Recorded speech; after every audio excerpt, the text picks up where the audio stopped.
and retained foreign customs like the hanging of Advent wreaths in the classrooms before Christmas, things which marked the school out.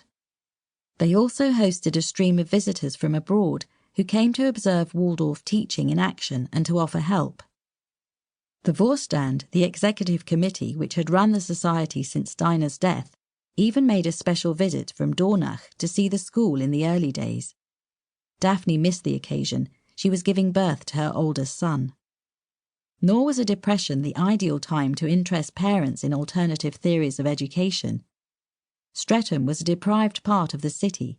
Few of the parents who did enrol their children were taken with Steiner's ideas or the staff's view on teaching, and the new school's openness to pupils from all walks of life, plus an early need for enrolments, led quickly to a reputation as a school for troubled or disabled children, which went beyond the school's resources and contributed to misunderstandings about the nature of the education on offer. Almost 20 years on from Noel's days at Bedales, parents were still wary of a private school where boys and girls were taught together, or where both groups were taught knitting and woodworking. As it was, the school's makeup was heavily weighted towards girls, presumably because parents felt more willing to take risks when it came to their daughters' educations. Amongst the staff, Daphne was one of the few with formal experience in teaching. Like Cecil, many of the teachers were attracted by anthroposophy rather than any calling to teach.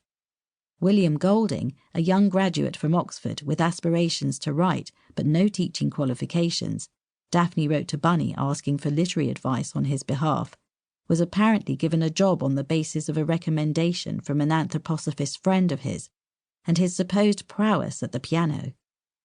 Discipline problems persisted. Golding kept his classes in line with the promise of stories for the entire second half of each 40-minute lesson as a reward for good behaviour in the first. Another teacher ended one early lesson with only 2 children left in the room, both of whom were hitting him over the head with their rulers. 9 years after the school opened, the Harwood circumstances were as difficult as many of their neighbours in the Down at Heel area. They lived in a tiny, somewhat dilapidated house nearby, which had to fit their expanding family. Though the school was still run by a college of teachers, Cecil was by now the de facto headmaster, and though hardly a man of the world, responsible for the business aspects of running it.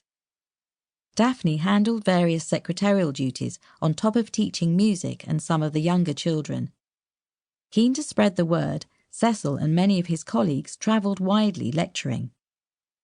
In 1928, the couple attended the grand opening of the second Goetheanum in Dornach. The building had been constructed faithfully to Steiner's specifications. Around 3,000 anthroposophists from around the world made the journey to witness the opening. "There is no other building like the Goetheanum in the world," the New York Times declared. After the grand opening, Daphne remained beyond Cecil's stay to attend lectures and demonstrations, and to focus on her own spiritual progress for a while. The Goetheanum was indeed a building unlike any other. Per Steiner's wishes, it was constructed entirely from poured concrete, an edifice that nonetheless existed in conversation with its surroundings, looking almost as if it had emerged from the ground itself. In its form, a crouching, rounded outline, it seemed a younger sibling to the hills surrounding it, taking after them and reflecting its surroundings back out into the world.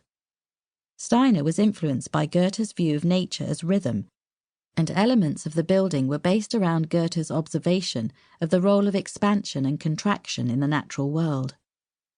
The 7 columns that rippled around the upper parts of the building, varying in size and shape and relating to the 7 planetary stages of the Earth asserted in anthroposophical theory, contract and expand in the same way, so that a concrete building is seen to inhale and exhale. Inside there were few closed spaces. If a visitor looked upwards, they saw openings and cavities, like being inside one of the nearby mountains, the cooling grey interiors folding over and over themselves. At the front was a huge window that looked out over the parkland surrounding the Goetheanum. Steiner's spirit was everywhere. Having turned to him for guidance in all matters, his followers were now working out how to proceed without him. It replenished Daphne to retreat to the Goetheanum. These are wonderful days, she told her husband.